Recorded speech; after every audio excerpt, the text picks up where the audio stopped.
Welcome to Coach My Wellness, a weekly show dedicated to bringing you information about healthy habits and behaviors just for the health of it. Here's your hosts, Joanne and Tammy.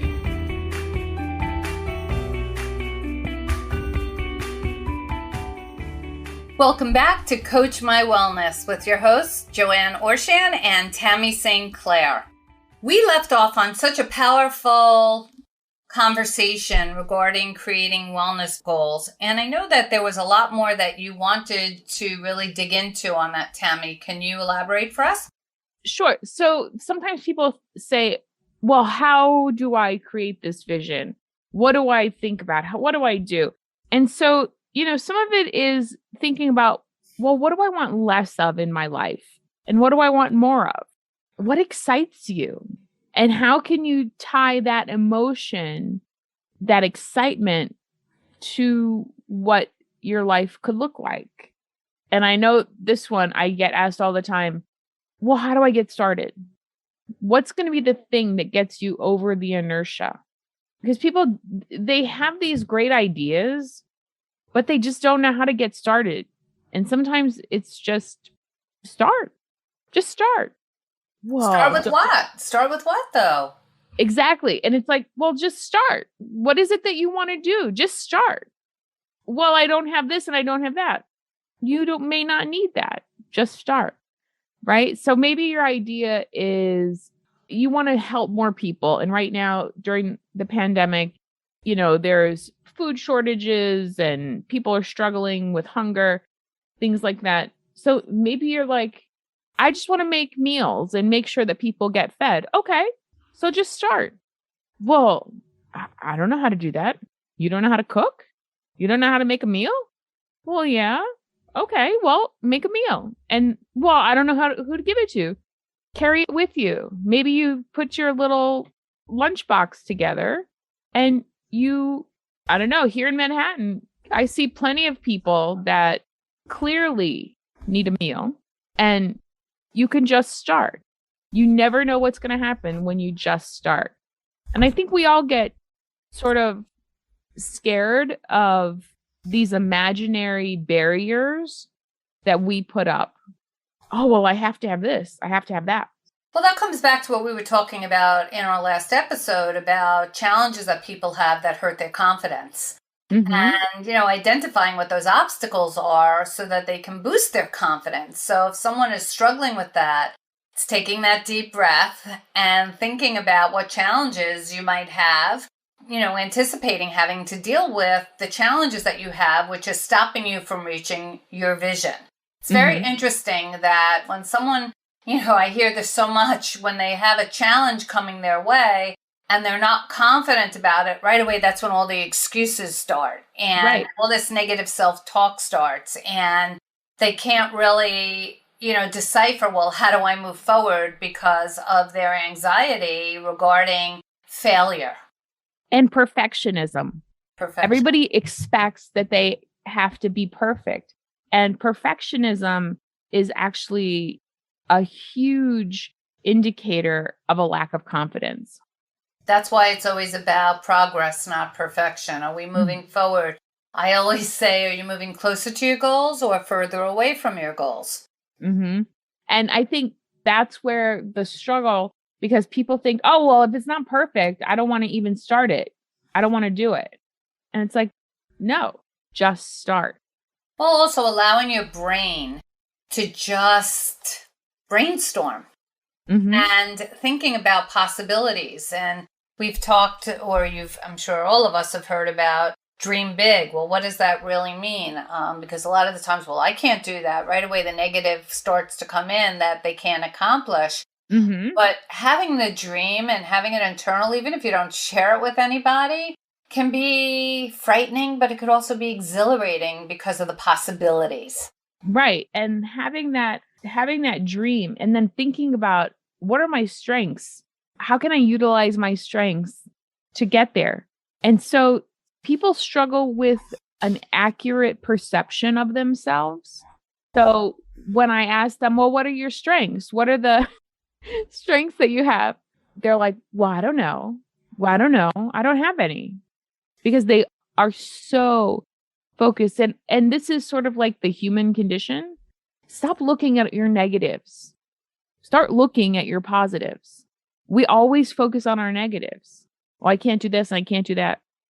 So what can you do? And we don't ask ourselves that enough. Or celebrate that enough. And celebrating the small successes that we have. Right. And I think that's where we often work with clients and ourselves, even in celebrating what you have accomplished. I know when I was working in the doctor's office, and now when I'm seeing my own private clients, and we're talking about they're coming up on their 1 year out from surgery. And so many of them have this imaginary idea of how much weight they were going to lose in that first year, because that's like the magic window to them. And when they're short of that by a little or a lot, all they are is disappointed in themselves. And I am often reminding them, so what you did accomplish doesn't matter? Doesn't count? Oh, no, it does. It does. I'm like, then why did you just say, I'm so disappointed I didn't lose 110 pounds or 120 pounds?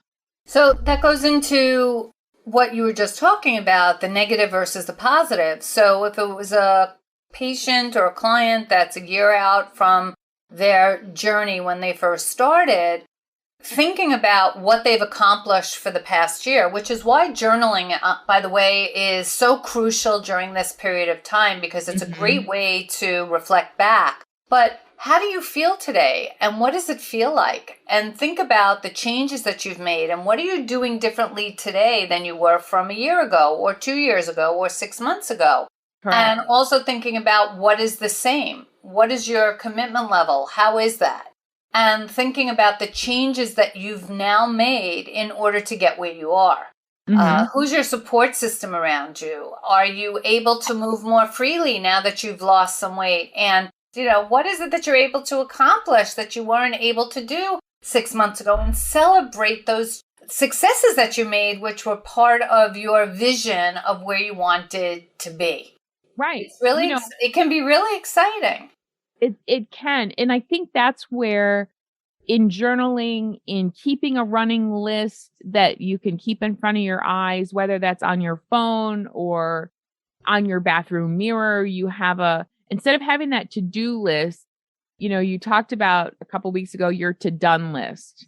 And you can use your successes, your non-scale victories as part of your to-done list, right?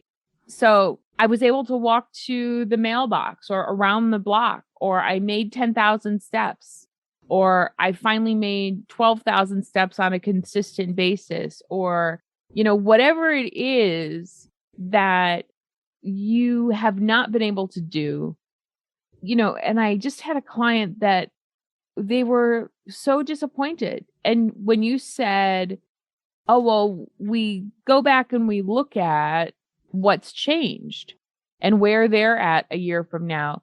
And so she was telling me, oh, and I can't believe it. I didn't get everything lost in the year that I want.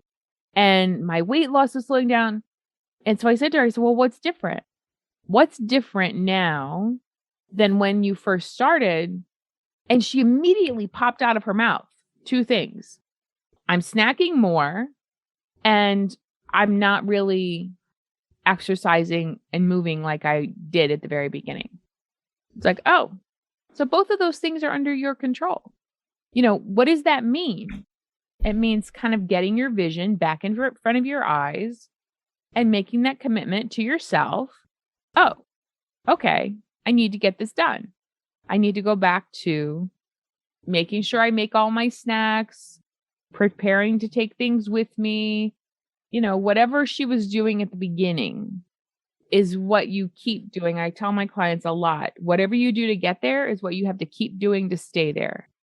That sounds to me that there really wasn't a clear plan, because without a clear plan, motivation alone will not propel someone into action. And especially if there's a challenge that comes along, with all of the best intentions, then sometimes we just don't forge forward. If you do have a clear plan, however, you know what to do in order to achieve your desired outcome and make that vision a reality for yourself. And that's why it's important to have that consistently consistent. And if someone said to me yesterday, well, I have to have the willpower. And I hate that word willpower. It's not about willpower. It's more about way power, staying power, desire power, things that you want to do, but it's having a clear plan in order to have the behavioral goals come to fruition so that you can be in alignment with your own wellness vision. And sometimes it's a matter of having my clients challenge themselves, that stretch them while they meet their potential skills and abilities, because sometimes we have to challenge ourselves in order to grow and to make changes.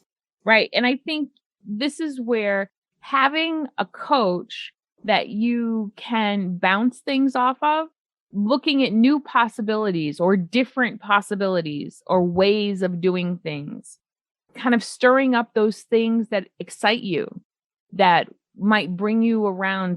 And how do we link that to your well-being? What motivates you to even get started?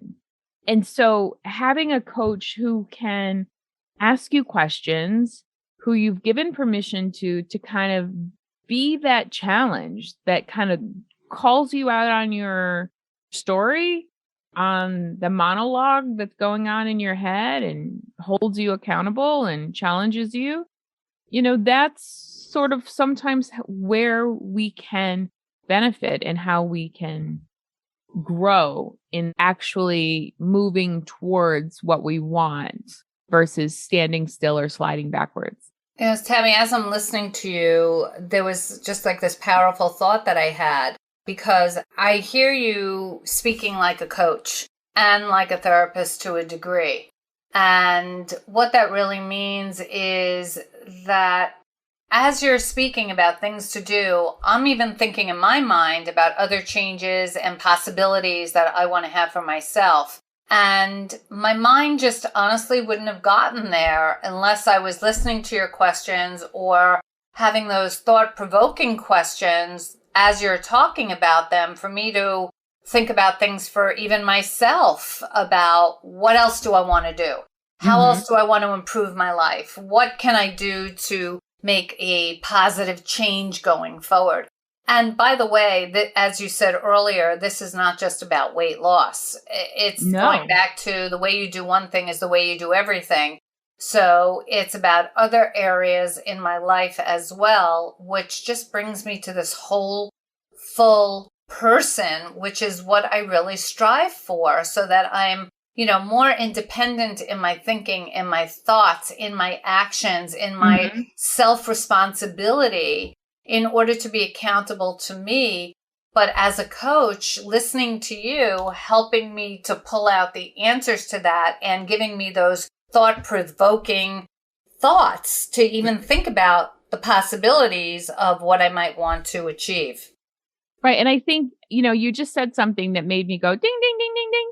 You said to be the whole person. And I think so many of us get stuck in a lane, right? Oh, you're Johnny's mom? Oh, you're Susie's mom? For me, it's my dog, Brooklyn. We're walking down the street. Everybody knows her. They don't know my name. It's very funny. They see her and they're like, oh, hi, Brooklyn. And then they look at me and they're like, oh, hi. It's like, yeah, we get stuck into so many of these very siloed kind of thought process or identities. And I think, when you said bringing the whole person, that's the goal in having a vision for yourself. I can be, oh, I'm a therapist. Oh, I'm a social worker. Oh, I'm a coach. Oh, I'm a student. I'm still working on some things. I'm always a learner. I'm this. I'm a dog mom. All of those things create Tammy. So I'm curious as to why you think that this is difficult for so many people to do this from a therapy standpoint. What is the challenge that most people have? Honestly, it's the old monologue that's in their head from when they were a kid. Really?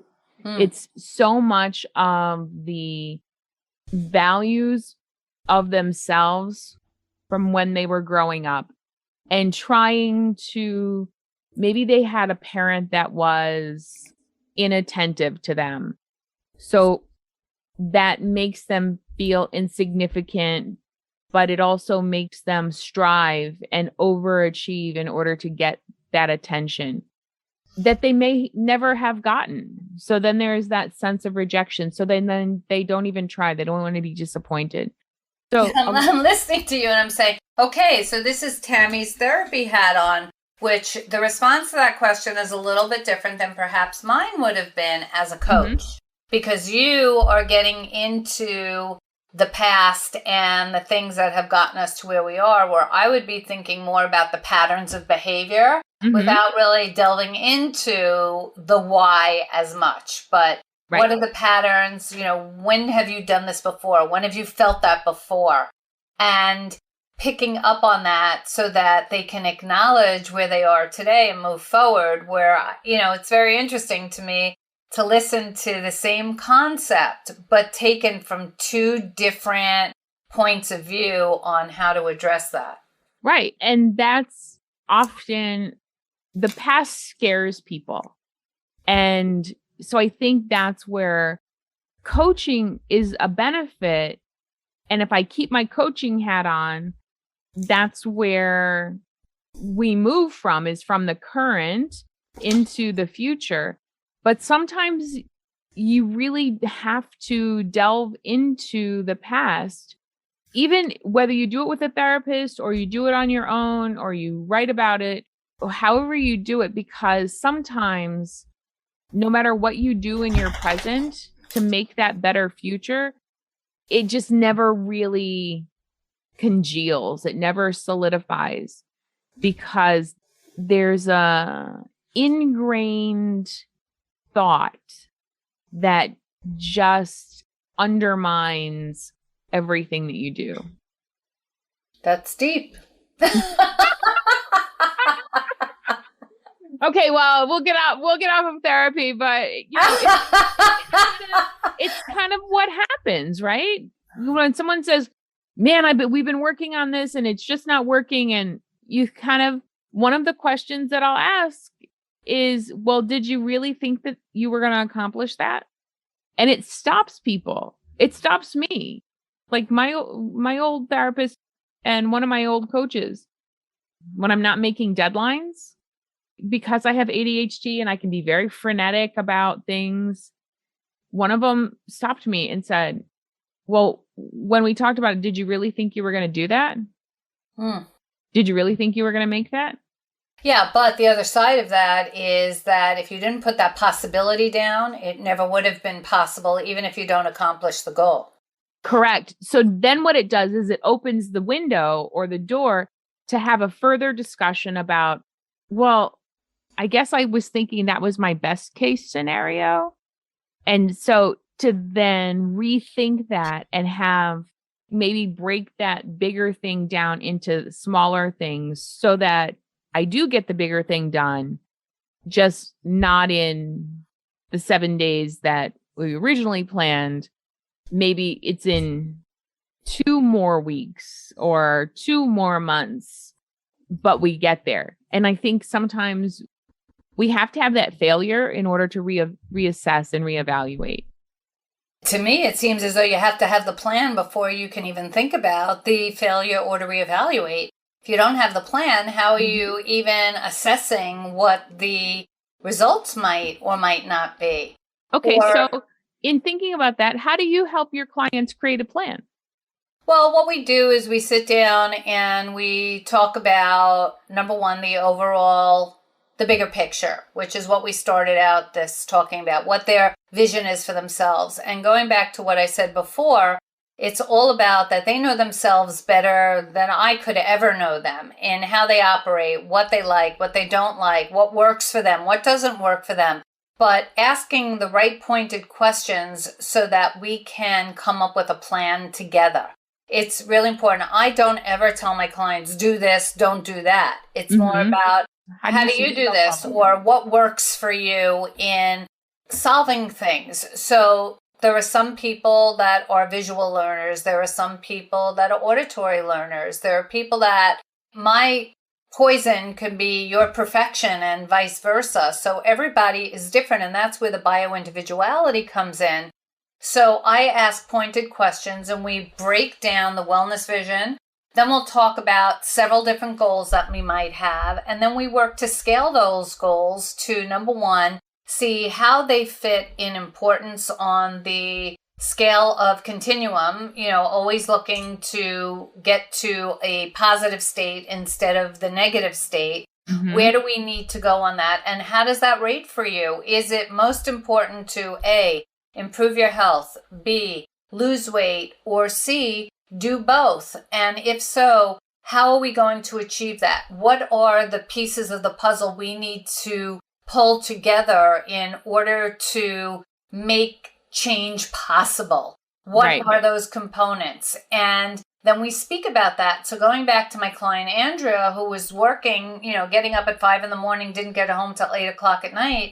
Well, if you're going to have this game plan, how is that fitting into your life? Why is it important to you? And what do you need to change in order to make that happen? So, I'll relate it, and this might be a little bit more relatable to other people. And it comes back to my photography, because it's interesting, what I said before, how you do one thing is how you do everything. And I think back to those days and how I utilized this concept before I even knew that it was a concept. So the example I would say is that, say I was having a couple that were getting married, and the bride was to say to me, well, I do not want to see my future husband until I walk down the aisle. That was a non-negotiable for this particular person. And then she told me how, family photographs, there was family coming in from across the country. She hadn't seen people in a really long time. And she had a laundry list of different combinations of photos, which I knew were going to take about an hour and a half to do. Then she said to me that she absolutely does not want to miss her cocktail hour, because that was the time to really just have conversations with people before the music started and the partying started. So I took a deep breath and I said, okay, so now you've told me that you don't want to see your future husband until you walk down the aisle. You've told me that photographs are extremely important to you. You've told me that you don't want to miss your cocktail hour. So, therefore, when am I going to get the photographs done that you require for me to get done without pulling you away from something? And which is the thing that you can step away from? Exactly. So it would, and I remember having this conversation, by the way, not just with one bride, but multiple times, because people don't think it through. You come up with this vision, but then you're not coming up with, well, what is really important? So, or taking those family photographs, which are honestly, in my opinion, as a photographer, that was the priceless thing that you had at the end of the day, because that's your memory. That's all that you have left, in many ways. That was really important. And the bill. Yeah, right. And the bill. How does that fit in? If that's so important to you, how are we making the time to make that happen and really thinking it through? There's obviously going to have to be a sacrifice, which means either you're going to see your husband before you walk down the aisle, or if that is more of a priority than getting the pictures done, we need to pull some time out of the cocktail hour, because once the party starts and people get sweaty and all over the place, you're never getting people together to take those family photographs. And I'm sure our listeners can relate to this perhaps much more than creating a wellness vision and how you're going to break it all down. Because to me, this was so crystal clear on the lack of process of thinking that people have on their own, because they're not looking at the bigger picture and what they want and identifying what their goals for the their time is, whether it's the wedding or their life or weight loss. Right. And how are we getting there? What are we doing to get there? And it's the conflict of those goals, and how do we marry them together, like you did with that bride, right? Those goals are all in conflict. And so you can't make that choice for that bride on which is the most important and which is the least important that she's willing to give up. So I think, we need to do the same thing in our own life as we create the pathway of where we're going. What is it that we're willing to give up? Because yes, we're all like little kids. We want to do everything. We want to experience. I beg to differ with you on one thing, because it's not what we're giving up. In truth, it's what we're gaining. It's gaining. Okay. Or trading. What is it what is the benefit? What is the fluff that we have that we can let go of to really get the things that we want? So how do we realize those possibilities? So again, it's that thinking of, okay, well, I might not be at the cocktail hour for the hour and a half, but these photographs, which are priceless, which will last me for the rest of my life, if I do X, Y, and Z, maybe I can condense my list. Maybe instead of doing 15 different portraits of the same thing, one family group photo would be the thing that's really the priceless picture that I want. But it's having the professional who knows their tool set and their craft in order to help someone to think it through before they make decisions. And then they have to make the decision about what's good for them. But the last thing that I would ever want as a photographer and or as a coach for someone to come back to me and say, I really wanted all of those photographs and you didn't make it happen because I didn't get the pictures that I wanted. Right. Well, wait a second. This is not what we agreed to, and it's not about what I chose for you. This is what you chose for yourself. So that means you had a hand in it, kind of going back to what we first started with, in you choosing what you want your life, your goal, your vision to look like. You're choosing what goes into there. And it's about what do you want, not what someone else is telling you, not someone else wants. That's for sure. It has to be what you want, because if it's not what you want, you won't make it happen. If it's not what you want, not only will you not make it happen, the time you do spend on it will feel like drudgery. It won't be something that you enjoy. Look, I believe, and I know that you believe, that we have the ability to create a lot of positivity in our lives, even when things might not be looking so great right now. And it's that old saying of fake it till you make it, that if you keep putting those positive thoughts into your head, eventually that's what your brain will realign itself with. So we want to thank you for joining with us today. We hope that this has been beneficial to you and that this is of value to you in order to think about the possibility of creating a wellness vision. Tammy and I are here to help you if you're interested in our coaching services to help you solidify your own wellness visions for yourself. So please join us every Sunday on 360 Talk Radio for Women. We're so happy to have the conversation on Thursday evenings at 8 p.m. Eastern Standard Time. Join us on Instagram Live at CoachMyWellness_CMW. And also go to our website and subscribe to our newsletter so that we can stay in touch with each other. And of course, Tammy and I have so much to share with you, and we're going to continue this series, CoachMyWellness.com. Thank you for joining us today. I'm Joanne Orshan. And I'm Tammy St. Clair. And remember, send us your questions so that we can give you the answers that you're wondering about. Have a great week, everyone. Bye-bye.